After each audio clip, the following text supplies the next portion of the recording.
Welcome to the next edition of the 617 podcast, the voice of the Boston fans by the Boston fans. I'm Hollywood Rich Sean Buchanan with my guy, my brother, Magic Mike, Mark Angelo.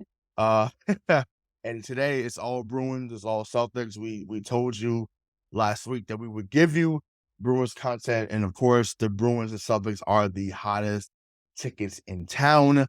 So we definitely have to dissect that and give you what we think about these two franchises. Obviously, the Bruins have come in and had a crazy record. The Celtics just came off a road trip, so we're going to get into all of that shortly. But how you doing tonight, sir?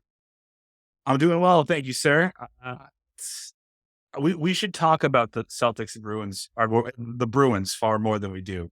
So I'm glad that we won't be talking about these scrubs that I'm displaying here on my chest. Right.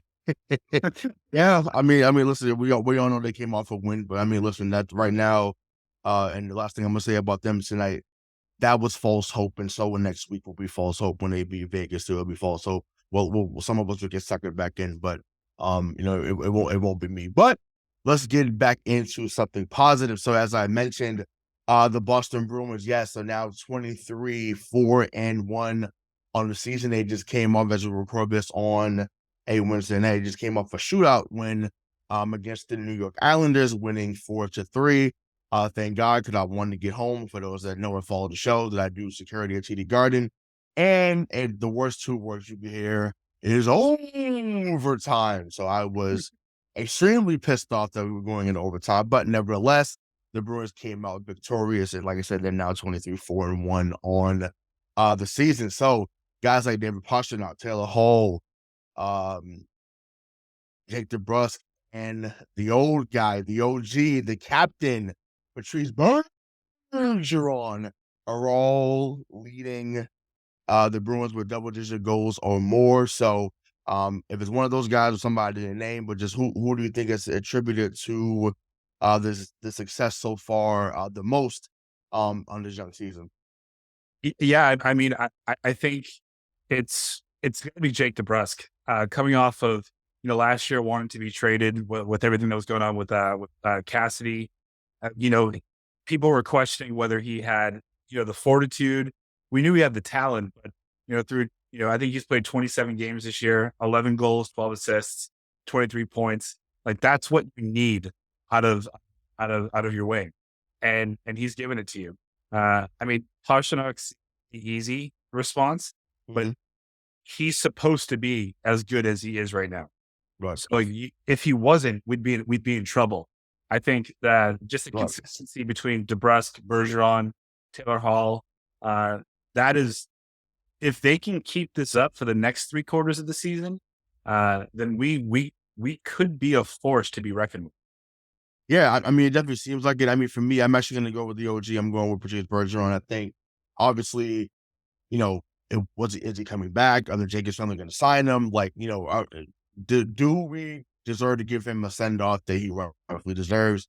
And as of now, 28 games in, the answer is a resounding yes. And obviously, he's been here since 2003, was part of the 2011 team. Obviously, they lost to Chicago in 2013 and lost to St. Louis in 2019, but he really has been a mainstay of what Bruins hockey is supposed to look like. I don't know when his career is said and done if they're going to put him. I mean, I feel like they should put him in the rafters. I think we'll talk about that when that time comes. But obviously, he's up there with the Espositos, the O'Reillys, the Orrs, obviously. I think that obviously it'd be good for him to get one more. I think all those guys have to, and I know a lot of those guys were on the teams in the 70s. All 1-2, and obviously, Bork and those guys didn't get it done here, anyways. But he obviously made it because he was such a great player. But yeah, Bergeron's been awesome, man. I just think once again him, Pasternak, Marchand have been a part of the best first line in hockey in the last few years. The few times you've heard me speak about hockey, that's what I've talked about. Like they have the best first line in hockey, and their play has trickled down really to the rest of the team. And like so far, so good. Because their dominance is evident. As we talk about it right now. Yeah, I mean, absolutely. And then, you mentioned, Brad Marchand. The fact that he came back, what, 3.5, 4 weeks early or ahead of schedule, you know, I think now, obviously, like we don't question his grit or anything like that, but you also have to wonder if this team was in such disarray, or if there wasn't a fundamental belief with the players that this team could actually do something special. Would he rush back? And the fact that he did, and has been a meaningful contributor ever since he came back. I mean, again, 20 games, 8 goals, 13 assists, 21 points. And he's playing just under 19 minutes a night. Mhm. That's huge. That is absolutely huge. The thing, not to get negative or piss in anybody's Cheerios like I so often do, but you just want to make sure that you keep track of their minutes, Right, especially Bergeron, Krejci, and Marchand.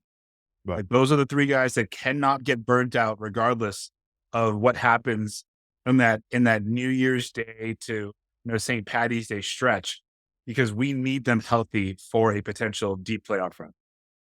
Yeah, well, I mean, you just mentioned the guy I want to talk about next. So, I mean, listen, Krejci was clearly missing on last year's team. They finally get the trade a couple of years ago to bring Taylor Hall over to get some help on the second line. Everyone was saying, when are you going to get Krejci's help? And he's like, well, you know what, guys, I'm going to take the year off, gonna go back home and kind of tell the family, which is cool, which is fine. He's like, well, damn, like Taylor Hall is really good. He's much better when Krejci's next to him. And obviously now we're seeing that unfold. So just how has the return of David Krejci, just helped this team, so far? Yeah, I mean, I think that you nailed it in your pre-show notes. He's a stabilizing force for this team. Mhm. He's someone that in crunch time, like, if you're trying to defend him, you have to know where he is, because he can put the puck in the net at any point in time. But also, he makes Taylor Hall so much better, because you really can't take your eyes off him for too long, because he's still liable to score. I think having the depth at center is something that we desperately missed and needed last year. Uh, so to have that back, and for all intents and purposes, for him to be playing on the same level that he was, before he left, I think I think it's great. But you, be- because of the hot start, you should now, like, you have afforded yourself the ability to pick and choose their spots Right. here as we get into the bowels of the season. But early on, I mean, if you were to ask me, opening night, what the Bruins would be 27 games into it, I would never have said 23-4. No, Nobody would have. And if they, no, no, no, no, no one would have. and if somebody tells you, I would have had them at first, You're sure, lying. maybe first, you would not have them as the best team in the Atlantic Division by far, and one of the best teams, if not the best team in hockey. No, facts. And listen, once again, I just said I worked there. I was there opening night against Phoenix or Chicago, whatever Chicago's team is. I was there against them, right? And people was just like, oh, hey, man, just hoping for a good season, man. It's October. The Patriots aren't doing much. Obviously the Red Sox are out of it right now. We just want someone to give us a nice season. Well, the early returns are in, and we're not talking voting. And they're doing, like I said, they're giving what they said they would give, or what the Bruins fans or Bruins faithful were hoping for. And yeah, but like I said, just to add on with Krejci, man, like you said, and I appreciate you putting me over there about mentioning about, I said that they were stabilizing force, excuse me. But then that's what he is. And you need guys like that up and down the roster. And once again, when you're not top heavy like they were at times last year, the talent matriculates through each line. Then it's like, oh, I can rest the first line a little bit longer because I know Krejci, Hall, Smith, they're out there. Or it's like, oh, Coyle, DeBrusk, Lindholm, like those guys are out there doing the thing. And, you know, get this. I'll tell you a secret. Gather around a campfire. It's the holiday season. They can score at every level, guys. They Oh can yeah. score at every level. They average almost 4 goals a game. So they they when they score, they jump on you early. And once again, I'm seeing I've been there for every home game just about, and once again, they could be down 2-1, 3-1. Like for instance, last Monday, Bruce Cassidy's return, right? It was a hot topic on, the local radio stations. That building was juiced, jacked, whatever word you wanna use. It felt like the playoffs. Like it was like, okay, and they weren't getting on Bruce, but they, the fans, they wanted it. They wanted it. He'd been there for a number of years. Obviously, the tribute video was beautiful. But once it was that and they clapped, it was like, hey, it's time. And their sales kind of went left. And it was like, well, damn, they down 3-0. And I was telling fans in the crowd, I said, well, if there's anyone who knows how to attack them, damn, it might be Bruce. Hey, Bruce. Big Bruce, baby. And it's like he knew how to attack them. So they made a game out of it, because I was like, yo, this game's not over. Like if there's anything I'm about to say this Celtics team. Foreshadowing, we'll get there. And there's anything that this Bruins team has showed, that it doesn't matter the lead, the deficit. As long as they can get they chip away and get one in the second or early in the third, they're going to defend enough to get there. So, which leads into the coaching, right? So obviously Cassidy leaves, there's a new coach that comes in. So just, how important was it for them to kind of buy into what the new coaching is? Because obviously the young players feel like they weren't flourishing under Cassidy. That's no secret now. So we're not saying anything new, but just what has gone right so far, behind the ice, so to speak. Yeah. So I was thinking, long and hard about this question, because I think it's a fair question to ask. I just think that right now we're in like this honeymoon period where we don't really know yet. Because if you remember when Claude was fired during, the Patriots parade, and they tried to bury the lead, the sentiment was that Claude only plays his system. He doesn't play the younger guys. Bruce Cassidy comes in, and the remainder of that year, they go 18-8-1, I think. And then the next year, they go 50-20-12. Mm-hmm. So it was year 3 where things were like, now, like, I think after, a year and a half, we'll know how the quote unquote young players are adapting to the new coach. But as of right now, I think they're playing for them more than they're playing for anybody else. And I don't know that it's culture, because the team doesn't look remarkably different. They're scoring more, but I'm not enough of a hockey aficionado to know if that's schemed or if it's just talent. So I think just from what I've seen, once again, just seeing it there, and then when I'm not trying to kick somebody out the building, they move a lot quicker than they did last year. And I think that's part of what we've, I think, been asking from them. Is just like, well, yes, you have guys that are older, gotten older. Obviously, there was some changing of the guard a few years ago with Chara and some other guys leaving.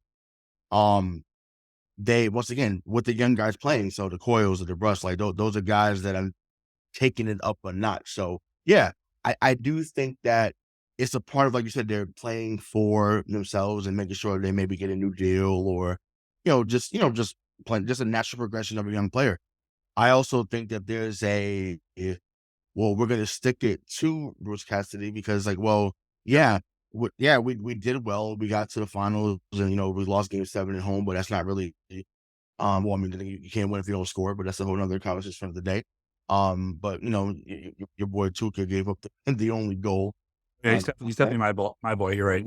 Oh yeah. Listen, for the OG listeners, like Tuca Rask as Mike's boy, and they have gone golfing. They have done everything.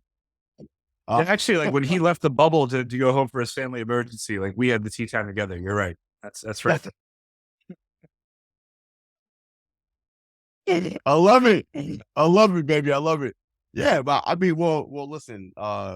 I mean, yeah, that's a good segue then, because I'm like, what I was saying wasn't relevant about the. Well, let me ask you a question before we talk about the goaltending, because I just have this sixth sense that that's where you're going to go. Okay. If Chara knew what he knows now, do you think he signs an actual deal to play this year, do you think he wanted to, and the Bruins like no, or do you think he saw what he thought was the team and said, well, I want to retire a Bruin. I could play, but this team doesn't have it. Because I wonder about that. That 1-day contract was interesting, and now if he was playing 10 minutes a game, like that, 10 minutes of ice time, never should he come close to like 18 to 20 like he was in his peak, or even 30. Right. But I wonder if he knew now, or if he knew then what we know now, if he would have played. So if the answer is a yes, it should have been yes. You know what I'm saying? I mean, and that's more so, but that's a selfish fan speaking, because I hate how that went down. I hate that a guy that had been here for 14 years at the time, had brought a championship to the city, we went to 3 finals with him, defensive, trophy winner. Like I just felt like he got done wrong leaving here. And once again, hockey's different than sports, because you're skating, like you can do things a little differently. So that's just how I felt. However, I think that they're like, yo, yeah, you signed the 1 day, but if someone goes down in February, or they need some time to kind of just chill out, and we need 5 to 10 minutes, like you said, on the ice, I don't think he says no to that. Once again, you guys tell him start getting in shape now, because it's December. Like you can't tell him January 15th to say, hey, February 1st, we're going to sign you. I think telling him right now, saying, hey, be ready for February type thing, I think that would be great. And what a way to end the career. Once again, we saw it happen with Ray Bork in Colorado. Excuse me. We saw like this. So that would be perfect to end the career that way. For Bergeron to end his career that way, even though I'm sure at the parade they would say one more year. Yeah, but I'd be there saying one more year as well. But so I get it. It's to your point. Feels like, as of right now, a quarter of the way through the season, that this is the final stand for the core that was put together in 2010. Like from the remain, this is it. So if you get to, and by the way, every single player, like Bergeron, Marshy, they were all crying when Chara came back and retired for inside that 1 day contract, but they all said he's still in shape. Right. So I'm here for it. I wonder if 50 games through the season, if you're something like 38-12, do you say be ready to be on the playoff roster and make one last run? Listen. One, I don't like the fact that you're putting this into my head. That's one. Two, listen, Bruins ownership, especially at what happened earlier this season with who you signed or who you shouldn't have signed, for that matter, and we all know who that is, but we don't need to even name that individual. One is good PR. So good PR is always a win. That's one. Two, if the man can still deliver at 6'8", 6'9", but he's like 7'5" on ice, if that's the case, of course you do. It's a no-brainer. It's a no-brainer. And you can still teach Corner, you can still teach DeBrusk, you can still teach Lindholm. Like that would be perfect. And what's like Ullmark and Swayman have been great. And what better way to add to your defense than to add a guy that can still give you 5 to 10 minutes on the ice? That really is a third goalie out there, or a second goalie out there, because of how he's able to shield shots and and clear the zone. Of course, you do that if the opportunity is there. I'm hoping it's there. I'm now going to be disappointed that you brought this up and it doesn't happen in February, but it's okay. And for those that's listening, I'm sure y'all gonna be disappointed too if we, if and when we get to February and we don't get the note on the ticker on the bottom third of the screen saying that Zdeno Chara has signed with the Boston Bruins through the rest of the season and is playoff eligible. So that's I just think that, again, to your point, in the words of your favorite artist and the person that inspired your outfit tonight, Toby Keith, he may not be as good as he once was, but he's as good once as he ever was. So bring him back if they're in it. Or we could go Tim McGraw, and I want to see him do it over and over again. You feel me? That's all. That's all. Hey, and it's very warm and stuff. So yeah, Toby Keith, you're a legend. So but no. So listen, that's a great segue to go into goaltending, right? So goaltending has been something that's been shaky here as of late. To say otherwise, you haven't been watching the same team. But this year we've seen a lot of hugs, and I hope they keep hugging, because if they keep hugging, that means that that dirty water is playing at the end of the Bruins. I don't know if they can hear it on Nesson, but it's being played at the end of the game as the fans are exiting the building. So that being said, is this level of goaltending sustaining? Because once again, they average 3.86. They've been letting up 2.14 as a team. So is this level sustainable? And do they look elsewhere to help out the defense? So I think that you have to expect a drop off from Linus Ullmark, right? Only because his goals against average is 1.8 per game. You need a little bit more from Swayman. If we can get him to a point where after 80 games or 82 games this year, he starts 35, and of those 35 games, let's say that they're like 23-12, then you're good, right? Because right now we're running into a situation where Ullmark is 17-1, and again, you need to preserve him as much as possible for a playoff run. Now, credit to I always shit on the guy, but credit to Don Sweeney for making the signing when everyone kind of kicked this under the rug and thought like this guy was nothing in Buffalo. Yeah, he wasn't like a great goalie. Last year, like we were still out on him, but I mean this year, it's absolutely incredible. Now, this isn't luck, but so far he's been afforded the opportunity to be the goaltender of a team that's scoring 4 goals a game. Right. So like just let up 3 and they're still in the same position. Right. I hope it's sustainable. I think that what you're seeing from him is dominance in between the pipes. So that's really encouraging. But we are going to need Swayman to step up, and again, and get that 2.8 goals per game down to like maybe like let's just call it 2.4. That happens, and Linus it allows 2 a game, and now you're talking that over a season you allowed 2.2 goals per game, and their offense can still do what they're doing, then we're in like a whole new territory. But the thing is too, like the Bruins get their shots on goal blows other teams away. That's what creates the opportunity too. Like, once again, it's like, that's SOG for we come from the Soldier Boy era. SOG does not mean stacks on game, whatever that meant at that time. SOG is shots on goal, and they are always in the opponent's zone. Always there. And I think I want to say it might have been last night, but I want to say the shots that goal was like 45, like 23. I may have that mixed up from that night or another night, but they just continue to pound the zone, and I think that's what allows. Once again, Krejci, phenomenal passer. Taylor Hall, phenomenal passer.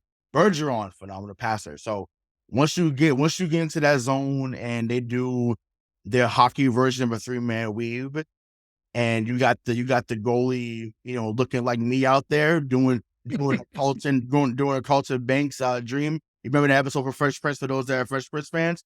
So when you're out here doing this, and you're like, oh, which way did he go? It's like, oh, damn, it's Fievel. Oh, it's top shelf. Oh, it was a wrist shot. Whoops, damn. Now we're down 3-1. Whoops, sorry. Now it's ball game. And we're saying they should be the best fans in the league. Drive home safely, like and it's beautiful. They have barely lost at home. I think the only loss at home was to they lost 2. I'm sorry, they lost in the shootout. But and for those that was thinking, listen, they wasn't gonna win all 4. They won at home. So for those that were listening, but I I have to say this because I've had fans come to me as if I'm Jack Edwards and Dale Arnold, like I'm right there on the Nessa sports team, and I'm not. I appreciate all that thing, but I'm not. You know, may look like I'm just kidding, but no, it's only thing we wear glasses. But anyways, they were gonna lose at home eventually. It just wasn't. We weren't gonna go 41-0 Right. at the point, but it just wasn't happening. I know it sucked that it was Bruce first. I like I said, I think it'd have been like, can we, could we have lost to Arizona? Could we have lost to well, not Montreal, obviously, but could we have lost to Florida Panthers? Someone like that, but not to the Golden Knights. So I get that. I get that anger. Excuse me, but it wasn't going to happen like that. 15-0-1 is still ain't a bad record. Yeah, it's phenomenal. It's phenomenal. Like, it's just like, what are we doing? What are we doing? Like, relax. Yeah. Yes. We all capital letters. Relax. Like, relax. It is not. Because once again, and it leads into what I want to speak about next. We're worried about the win after win after win, and yes, we want them to win as much as possible. Are we still chasing that President's Cup around here? That's what it looks like. The way these people are acting every night, and they mad they don't win a game or get a tie so they can still get points. Like, are we still chasing the President's Cup? Like, what is our psyche right now? Because it should be the Stanley Cup, but it seems like we're really focused on getting the President's Cup. So, ease my mind for a little bit, if you will. I'd be happy to. So I believe that fans in Boston are spoiled. I by the way, I said this on Sunday Night Sports Wrap in 2008 on a little radio station, 88.3 Power 88, and I said you have turned into the Yankees before that was anything. Like we've done it. So yes, we lose one at home, and it's that's going to hurt our standing for the President's. Who gives a rat's furry ass about the President's Cup? Because the last time that you won the President's Cup, did you win the Stanley Cup? No. The only cup that matters is Lord Stanley's. That's it. And for those of you out there that are nervous, because my hot take, or my honest opinion, is that fans are so accustomed to the Bruins in particular that when they go through a rough patch, it gets extended because they used to have Sir Crampsalot, Tuukka Rask as their goaltender, who would never be there for you when it mattered. Ever. Through 27 games, this looks to be a different story. So I would say there is going to be a stretch this year. I promise you, in a 10-game stretch where they go 4-6. It's fine. It's fine because all that matters, the only thing, like Bergeron came back, Krejci came back. Chara's going to come back, not to hoist the President's Cup, but literally to hoist Lord Stanley's Cup one more time. That's all that matters. So, again, facts for the letters, relax. Yeah, no, I'm with you, but like I say, I'm hearing the talk every night, and I'm there, and I'm just like, yo, like it's not about. Once again, yeah, it's cool to have the best record. It's cool. I mean, I get it, but once again, we are not, and way to go, CM Punk. I just want to put that out there. About calling us the Yankees, great way to go, CM Punk. Only a few of y'all would get that. 3 years after I did. Yeah, I know. So only a few of y'all would get that reference if y'all listen to this. But but it's like, damn, it's like, well, like you said, yeah, it's the level of just sport behavior, sport mentality. It's like, yo, as long as they get to the promised land, at least get there. Once again, you're not guaranteed to win it. At least get there. And once again, Tampa Bay is real. Carolina's real. Like, and I'm some other teams are escaping me, but they're real. Now, I mean, Vegas is real. Vegas is real, right? Vegas is real. And I mean, listen, what a story. What a story that would be if they find a way. And then because I'm like Phil Kessel's over there too now. Bruins, Golden Knights. Yeah, Bruins against that you cannot write a better story in there. It would be great. And it's just like, I mean, yes, they are steamrolling most teams. Yes, but once again, hockey's one of the few sports, if not the only sport out of the 4 major sports, that you could be an 8 seed and be extremely hot and get the 1 seed out of there. Yeah. and once again, and I wonder, I'm pretty sure we'll get a comment about this. So if so, we thank you for listening. Continue to listen. I don't want 2010 to happen all over again. So over and over. I don't want 2010 to rear its ugly head. Once again, for those who don't remember, let me take a trip down memory lane. 2010, I believe we're the 1 seed, right? Running through people. And here comes the little Philadelphia Flyers.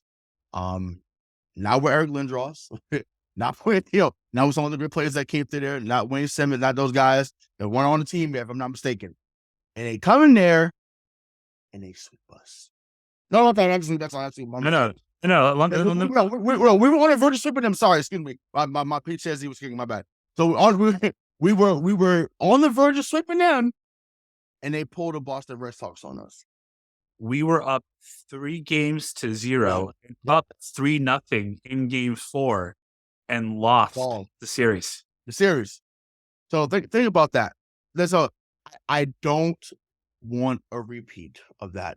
I don't want to repeat of 2013 when we lost to Chicago. I don't want to repeat of 2019. And I know some of the years in between that I'm missing, but this core, as you said, has had a hell of a run. So Bergeron should have been better. Yeah, I mean, listen, those guys should be 3-time champions. There's no shame in losing to the Blackhawks when they did, because that team was a fucking wagon. Right. But I'm like, the Blues. Yeah, but ironically though, that might have been Tuukka's best year. Right. which is wild. You know what I'm saying? So it's like the year that he was there and delivered is the year that you should have got it done. But yes, I mean, listen, Tays and Kane. I mean, listen, they have been, they have been that guy, for that. So, any final words on the Bruins before we move on? I mean, great starts this season. Don't fuck it up. Get us to a point where Chara wants to come back, because now I put that out in the universe and now it's in my head. Right. Facts. And let's see if this old guard can make one last stand. Yeah, I mean, that's where I'm at too. But listen, continue to play defense, continue to pound the zone, continue to have fun out there. Once again, you guys are flying around the ice. Continue to do that. Stay healthy. Keep having fun. Keep dominating. And it's like we're going to get into Celtics next. The other hottest ticket in town, that is the 22-7. And I have to say that first, because some people forgot. The 22-7 Boston Celtics just came off a 6-game road trip facing Brooklyn, Toronto, Phoenix, Golden State, and both LA teams. So just going 4-2 on the trip, Mike, just how would you assess this last road trip as we dive into it? So remember, like before the break, when I said Boston sports fans are spoiled? Yep. I would classify this road trip as a failure because of the showing against Golden State and the Clippers.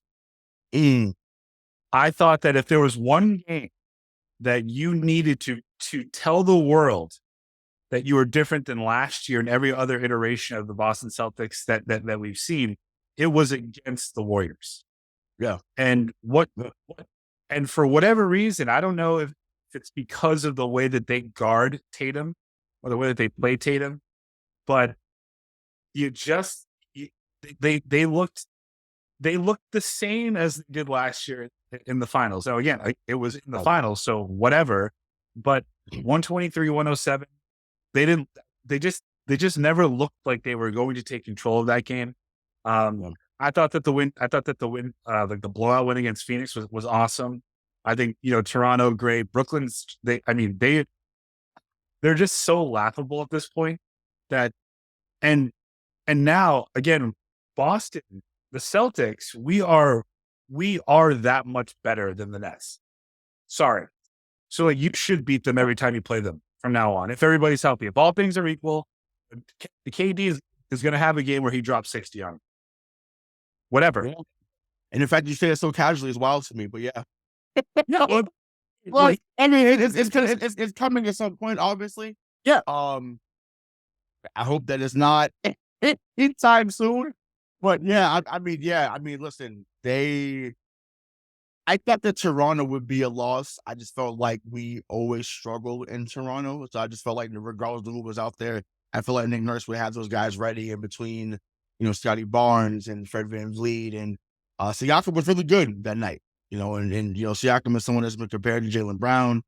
And, I hope that people understand that there's a difference between the number 3 pick of the 2016 draft, opposed to the number 27 pick of the 2016 draft.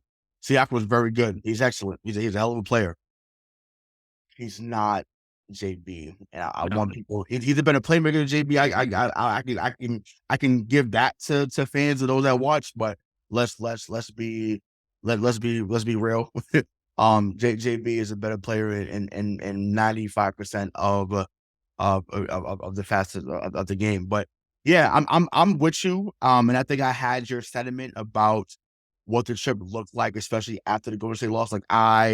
From the rants that I had on Twitter. And once again, for those that have listened to me and listened to all of us that talk about Celtics on the show, when you see me tweet in the middle of the games, and once again, I'm someone that I'm like to be focused. I am locked in. I like to sit there and just watch, and then I'll give my analysis after. When I'm commenting during the game,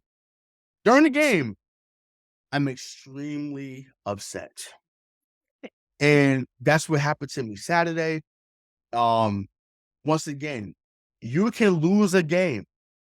I think about this, right? And for those that, once again, we did a show with Chris Forsberg last week. So if you missed that, you can go back and look at that.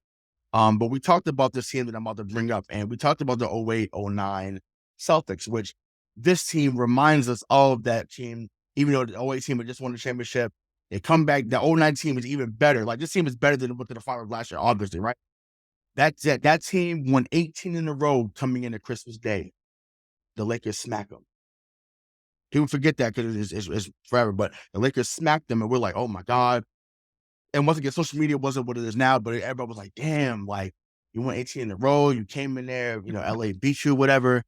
And people thought that was going to be the gateway to the finals because, LA had went to 3 finals in a row. We went to 2 out of 3. Should have been 3 in a row, but obviously KG had got hurt in that Utah game. Needless to say, the Celtics finished that year 62-20 that year, right? This team can easily do what that 08-09 team did and win 60 or more games. They're primed to do it. They have the talent to do it. Regardless of what I've said about this guy, I think they have the coaching to do it, and we'll get into that in a minute. But seeing what happened last night changed my perspective on the trip a little bit. And the reason why I say that, last year, that might have been a 3-3 trip because once they lost the lead, it would have been like, all right, you know what? Forget it. Let's just mail it in. We're done. And your 3 best players, that was available. So Smart, Tatum, Brown said, okay, like, this it's put up a shut up time. And should it have gotten to that? No. Yes, we know it should not have gotten to that. But looking at the macro, from the macro level of it, games like that teach character.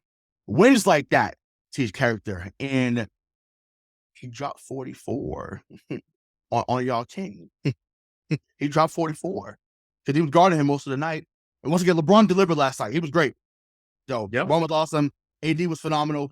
I was throwing stuff at the TV because Anthony Davis is doing whatever the fuck he wanted. And I was like, at some point, can we guard this man because he's looking like New Orleans Anthony Davis. But to your point about the Philly, I was like 4-2. Once again, I think even all healthy, we'd have been like, 4-2 is a good trip. And I thought everyone, as fans, everyone wanted the Golden State game badly, right? Listen. I fully acknowledge and admit that if we were 4-2 in that trip and one of the 2 was not against Golden State, unequivocal success. Right. You just it's one of those games that could be a statement game, right? Or it could be one of those memorable games that you look back on and think, one of 2 things. We thought everything was so much better and they told us that it wasn't. Mm-hmm. Or they got punched in the mouth and then for the rest of the year they remembered it. Right. And then when they come into our building, Right. February, I think that is right. Yeah. January. It might be January. Yeah. In the coming weeks. Can't wait. Like if we deliver the same type of blow to them, then we know, like, well, we'll see you in June if all things stay equal. I want that though. I know a lot of you suckers on Twitter are are acting like, oh, well, we can't pick them. We just can't do enough. I want Golden State. It's on the record. Listen, and I'll tell the story because it's relevant to the conversation. And I said it when we lost back in June. I'm on the floor as the trophy's being rolled out. I'm on the floor. I'm hearing Ellie Palladino, who's the PA announcer, say, and that's the ball game. Golden State 103. Your Boston Celtics 90. Your 2022 NBA champions are the Golden State Warriors. And they're running around, they're jumping, they're going crazy, as they should. And Draymond's in my ear as he's grinning Festus Ezeli. That's a throwback name for some of y'all that remember him from the earlier Warriors run. Festus Ezeli saying what up to Rose Gold Ogunde, who I would love for you to come on the show. And he's like, yeah, motherfucker, I got 4. I want Golden State back here in June. That's where I'm at. I'm not running from the smoke. I want that team here in June. They're going to figure it out in the West. So for those that think, because their record's not that good or whatever, they got up for that game. Clay had his best game of his season this far, the season against us. I think he had 32 that night, and he set the tone for them. And usually, whenever they've gone in their runs, that's when they look their best. When Clay, people say, "Oh, it's Steph." No, when Clay is hot, like how he was Saturday, they damn near unbeatable. Because it's like, well, damn, what can I do? Clay could get harder than Steph, in my opinion. We've seen it. Ask Sacramento. Ask the OKC Thunder. When KD was there, did it so much that he was like, hey, I'm gonna come join you guys. I need to win me a couple championships. So I don't know. To me, I want the smoke. I had to say that, and shout out some our guys at Street Profits. Like, I want the smoke. Yeah, I mean, I want to repeat. Period. It's the old adage, dude. It's the old adage. It was true then. It's true now. To be the man, you got to beat the man. Yep. And, like, the championship would be so sweeter. Yep. If you dethrone the team that defeated you the year before. The thing that worries me about the Celtics and more in particular about this game, because I think, again, if Golden State was not on the schedule and they were still 4-2, it would be a success. But because one of their 2 losses was against them, I would say it's a failure. The thing about this team right now is that their defense is not on par with what it has been the last 5 seasons. When you are a good, like the best defensive team, they still outscored you. Right.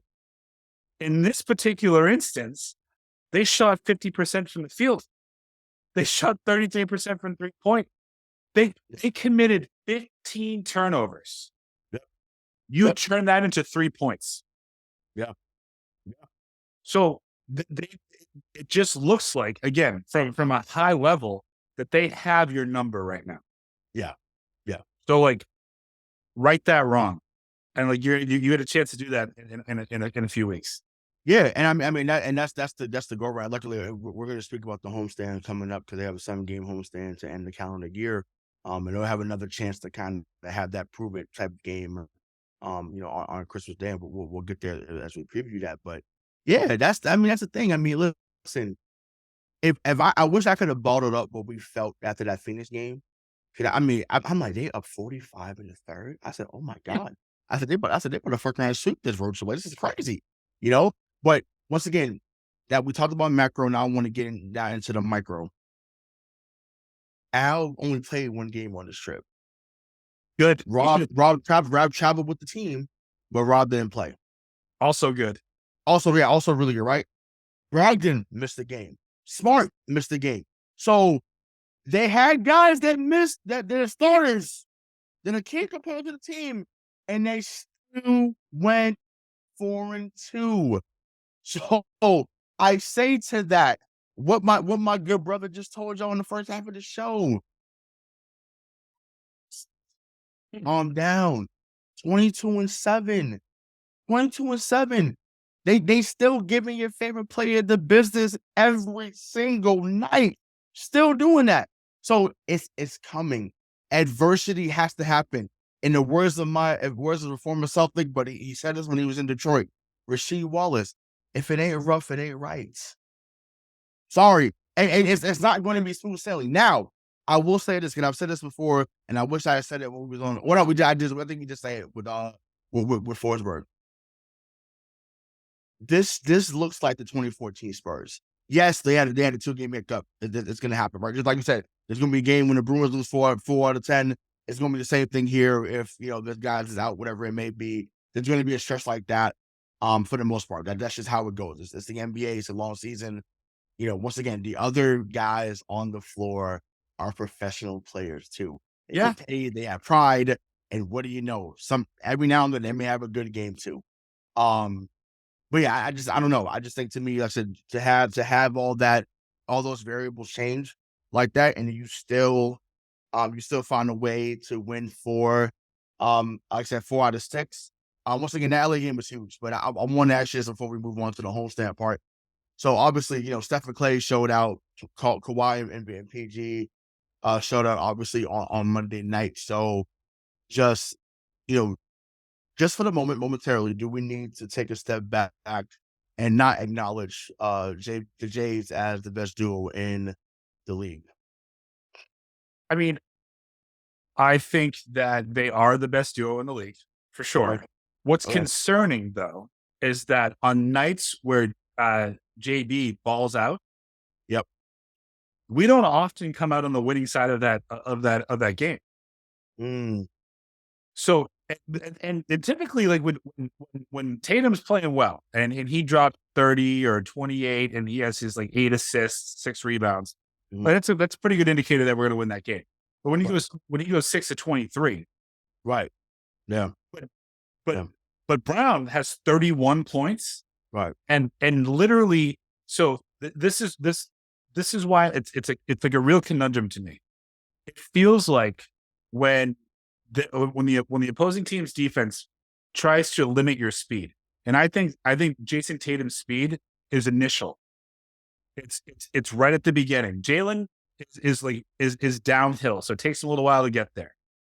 But he always, if his jumper is not there, if his turnaround is not there, he does go to the basket. He can figure it out. He doesn't look, he's not doing that office impersonation of Stanley like I quoted him on his last year. He's way better. But for some reason, again, I'm just going to harp on the Golden State game. They know how to slow Jayson Tatum down initially, and that throws his entire game off. Yeah, it does. Yeah. So, yeah, I think that they're the best. I think they're the best duo in the league. But I do think it is interesting that on nights where Jaylen Brown leads the team in scoring, I would like to pull this like historically, since Tatum's been on the team, like what the record is. Because I would venture to bet that it's not as good as when Tatum is the leading scorer. Well, but this is why when we have continuously had this debate about who was better, Jaylen and Jayson, and I'm like, yo, and it wasn't to discredit the other, because people were like, oh, you're shaming, and like, no, I've always said Jayson Tatum was a hooper that is athletic. Jaylen Brown is really athletic, but can hoop. Like we find out, oh, by the way, he can actually hoop too. Yeah. And it's easy for Tatum to get 40. Jaylen Brown got to fight to get 40. That's the biggest difference. And I've been saying that, like, so Tatum, it comes naturally for Tatum to score 40, just like it did Paul Pierce, right? It was natural, and Antoine had to work for his to get 30. It had to work, and just like JB, and that's okay, because when they're both on like they were last night, they matched what AD and Braun did. Because I think they could mark for 69, and then Braun and AD had 70. So yeah, they're right on par when they're there. But I'm saying that's what I'm saying. I think for their psyche, their confidence, that was huge. And I want to give a shout out to Eddie House. Eddie House talked about it on the post-game show, the biggest play of that game wasn't a Tatum shot or a Brown or what Smart did. Actually, no, I'm sorry, it wasn't Marcus. Sorry, it was Smart. It was what Marcus Smart did. I think they got a score. They were down 106-93. Someone hits the three. It might have been Smart. Smart hit the three. Lakers inbound the ball. He steals the inbound, scores it. Now, just like that, 5-0 run. Now Darvin Ham calls timeout. And I'm like, oh, okay. Like, this is that. And the next thing you know, it's 1-on-1. Then, shout out to Grant Williams, too. Grant Williams remembered that you are a phenomenal three-point shooter now. Right. But one of those threes, I felt it was kind of rushed, and you could tell when you're literally leaning forward as you're about to shoot, it was like, yeah, like, guys, you look like me at the YMCA. That's not a good look. But that second three that Tatum found him in the corner, and he looked down his feet, it was just like straight draws. I was like, yeah, they got the shit now. Like they're back in it. They're back in it mentally.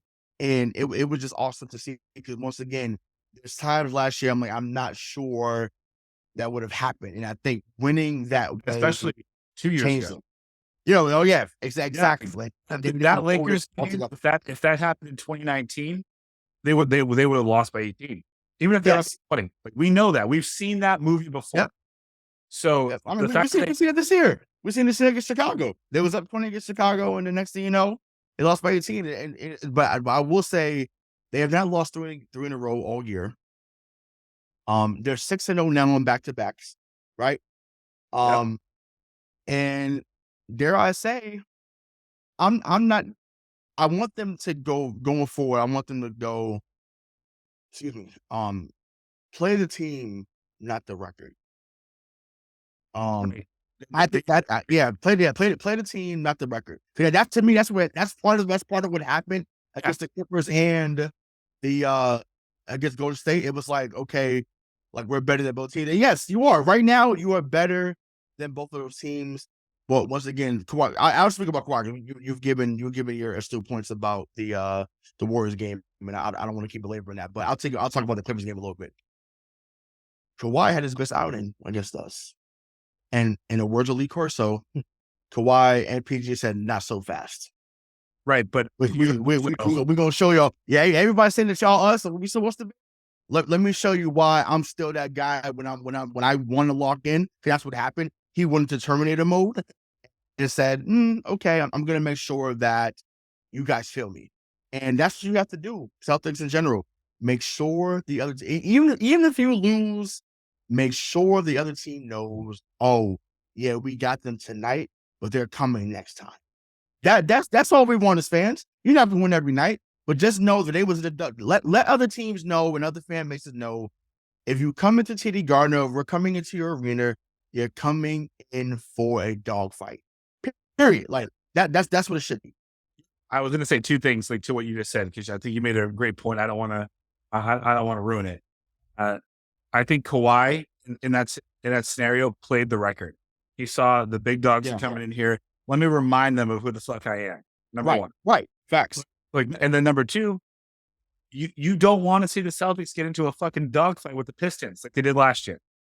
Like, don't do that. Right. Yeah. Right. The Jays are playing. Both of them are out. Sure. Fine. But if those two men are starting, it should not be close. Jaylen Brown works his ass off to do the things that Jayson Tatum can do in his sleep. Like, and that's not a knock on Jaylen Brown, because you need, for every team that has a Randy Moss, you need a Julian Edelman, but you just need Tatum to stay. Like, if his shot's not falling, he better lead the team in assists that night.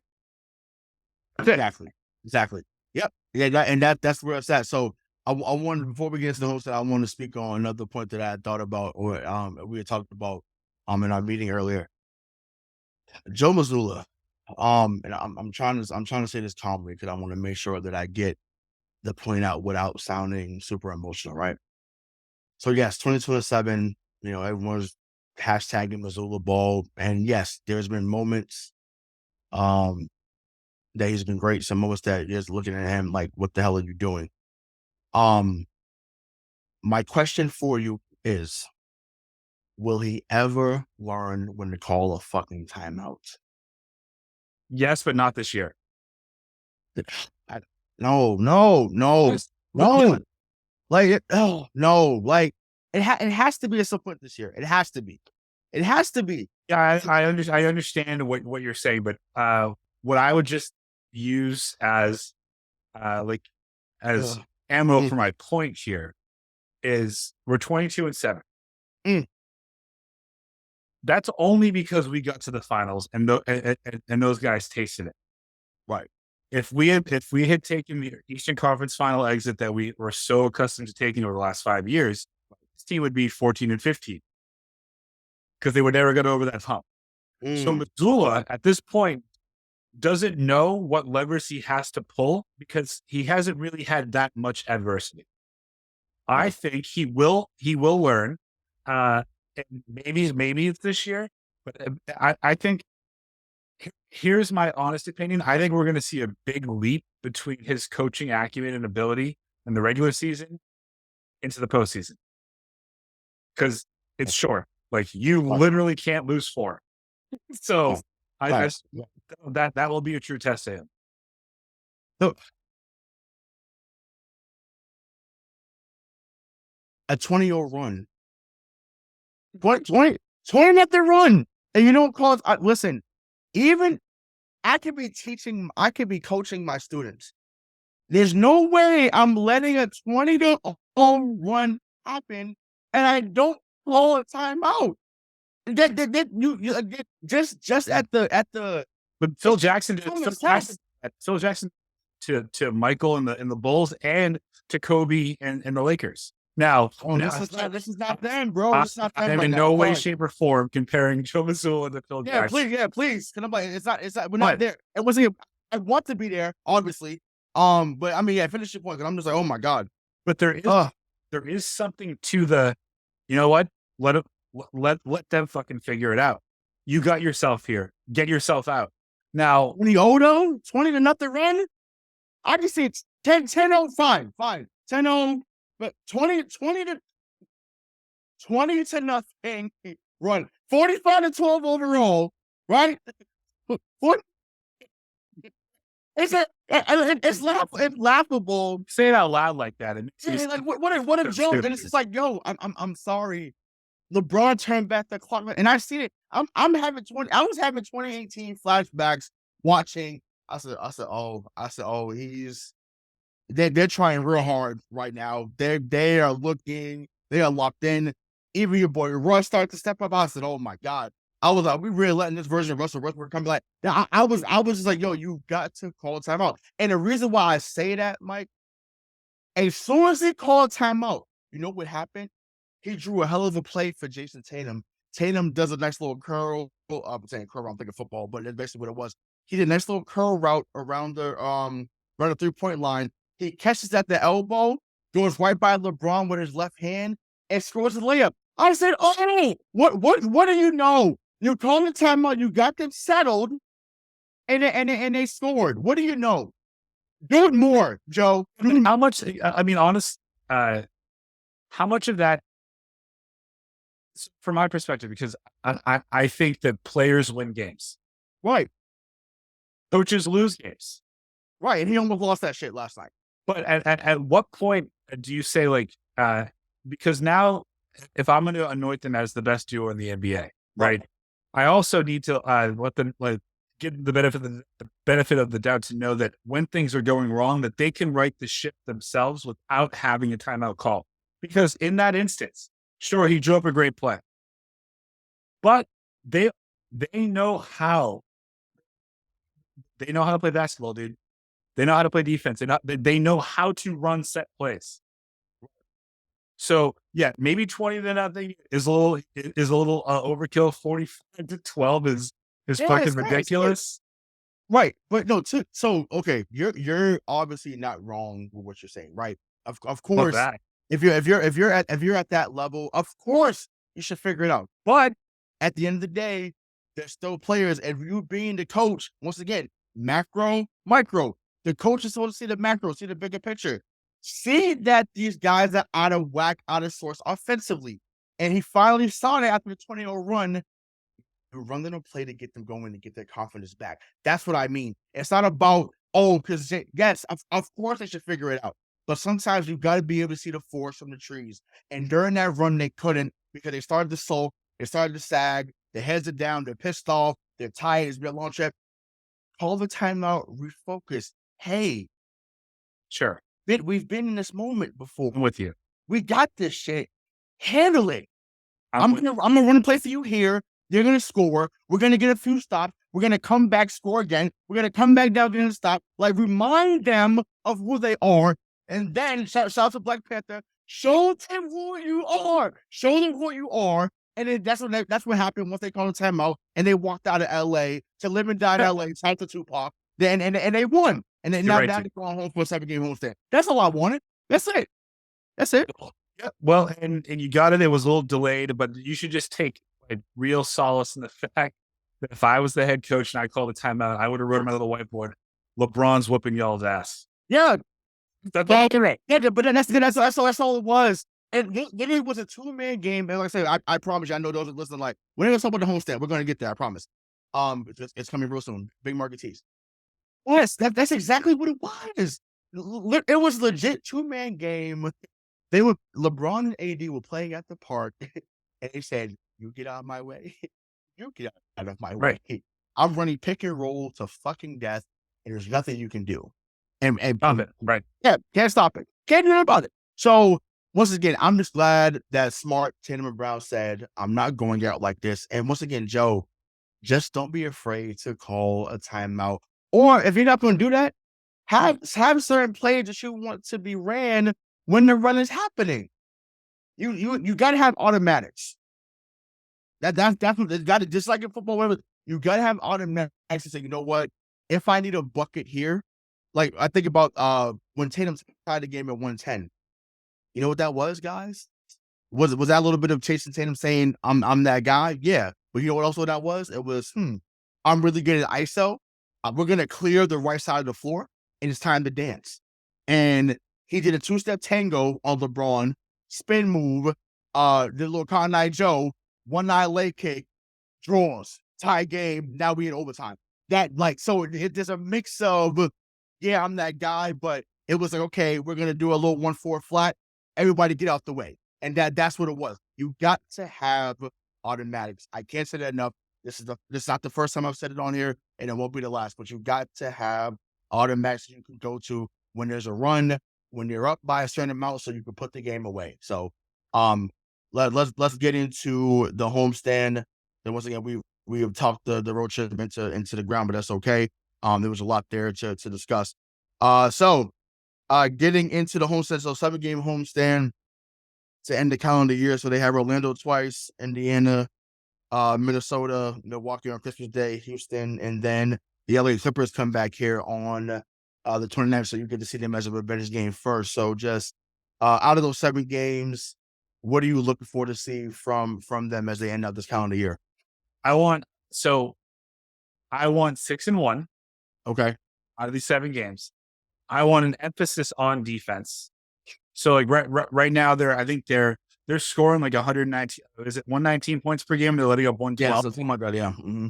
Like I want, not in the but in these 7 games, how about your average points allowed is 105? Okay, like that shows me that you can now play defense. I fully expect that there's that one of, like I said, 6-1. I think 5-2 is great too. I think they're going to drop one to Orlando. They shouldn't, but they will. I mean, really? Or Orlando. Well, it's hard to get up twice against a bad team, and Orlando's not good. And I mean, so far, what we've seen so far is that we just said play the team, not the record. Well, if they do that, fine. But to date, they haven't, and Orlando's 9-20. Yeah. Oh, like that. I could totally see them blowing the doors off them game 1, beating them by 30, then losing by 2 on some stupid fucking play of the second game. Handle the business against Indiana, handle the business in Minnesota, and on Christmas Day, like you remind Giannis, that he is not good enough to beat you. And even if Chris Middleton is healthy, they still can't touch you. Right. Yeah, no, so we have similar thought process, but different who I think they're gonna end up losing to. I'm actually nervous about the Indiana game, actually. Um, we talked about, our players to watch in this homestand earlier. Tyrese Halliburton is a problem.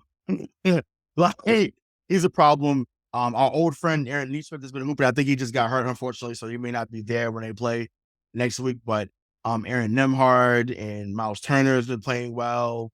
Obviously, Buddy Hield has been played well. So I feel like they're getting Chris Duarte back too, who was the #1 pick in last year's draft. So they are scrappy. They have beaten Golden State already this year. To beat some other teams. So that's the team where I'm like, if they catch you on the right night, they may get you out the building. Now, it is at home, so once again, it's different. But like Tyrese Halliburton could easily have 35. To the Orlando point, there's not much to dispute on that because obviously, yes, they're 9-20. Paolo Banchero, really good, real good. So yeah, Also, that's something to get 3 o'clock. But yeah, go ahead. If I were to tell you that the Magic allow less points per game than the Pacers do, you'd be surprised, right? Yeah, because I mean, defensively, I feel like Indiana's better. Yeah, from what I watched on them, yeah. Yeah, so I mean, Indiana, they score 115 per game, and they allow 115.7 per game. Oh, okay, so they give up as much as okay. So, but I see we're Orlando because they had such a big lineup. So it's Wagner. I'm like, I don't watch this, but it's Wagner, Banchero, Bol. I forget what's in it, but they're all like 6'5" and higher. Like they're all pretty. So I can see where Jamal Mosley is going with that. It's not going to be sustainable because this is not college. But they do catch people on certain nights because of their length. And then they got Cole Anthony and Terrence Ross and some other guys coming off the bench. So that 9-20 is actually improved. I think they were 5-20, so they've won 3 or 4 in a row. So of course they're coming here hot, right? Once again, the NBA once again record or They won not, 4 in a row. 4 in a row. 4 in a row. So think about that, right? After a 6-game losing streak, Orlando. So they look like they're turning around. Right. But, so yeah. So like the game, like the circle calendar is Christmas Day. It is the Bucks. It is the best defense you're going to see statistically right now on this homestand. They're allowing 107 points per game. Yep. And I just, to me, that day, I'm actually looking for Jaylen Brown to get 40 that game against Milwaukee. Chris Middleton has been the thorn in Boston's side. He turns into 1986 MJ against us. And it's unbelievable. Once again, you can pencil him in for 19-5-4 a night. That is hard to do. As much as people know that I've clowned him, I've joked about him. Getting 19-5-4 on 50, 40, 90, which is 50% from the field, 40 from 3, 90 from the line is hard to do. Very good player. Don't think he's elite, but he's a very, very, very good piece to what they did in the championship and what he's been there for a majority of his career. Needless to say, I don't think him, Grayson Allen, I think he's gone, but like the guys that's there, they can't guard Jaylen Brown 1-on-1. And I'm just like, I don't care who's there. Like you better go back and get their all-time great leader in Sidney Moncrief, who played for the Bucks in the 80s. Go back and get him because maybe he can stop Jaylen. But on this turn team now, like I said, once again, Giannis ain't gonna be on him. So because Giannis is on him. No, Giannis is probably gonna be on Tatum, a little bit of Al, whatever, just to give him a break on defense. But I'm looking for Jaylen Brown to go bananas on them Christmas Day. Yes, I know folks want Tatum, but I want them. If Jaylen Brown does drop 40 on the Bucks on Christmas Day, then and if Tatum's not having his game, then he better have a triple-double and he better have a ton of assists. Yeah, either him or listen, Brogdon's been great too since coming here. That Brogdon's the guy to have a big game against his former team in Milwaukee. Well, his 2 former teams, Indiana's a former team, and so is Milwaukee. So, maybe he's the guy that comes up big, in either of those games. So I'm hoping that's the case. But yeah, I just, to me, And because I want to, we kind of touched on it in the last segment, but so can you talk about Jaylen Brown's turnaround jumper? For those who don't remember, because we were saying he was hurt a majority of his time here. He's been hurt since he left Boston. He won't say it publicly. He learned that from Gordon Hayward. And I know folks want to cloud and say I'm once again. I will argue with anyone that want to come here and talk basketball with me. I'm telling you, that little turnaround jump shot there at the elbow, he learned from Gordon Hayward. That is Gordon Hayward's signature shot. Obviously, Jaylen Brown's more athletic than Gordon Hayward ever was. But I'm telling you, that little pivot stop over the left shoulder, that is good. When Gordon Hayward was right and giving people work every night when he was in the Western Conference, that was his shot. So I'm pretty sure he learned that from him, and he's mastered how to do that. He just has a higher release on the jump shot than Gordon Hayward did. Stronger ankles.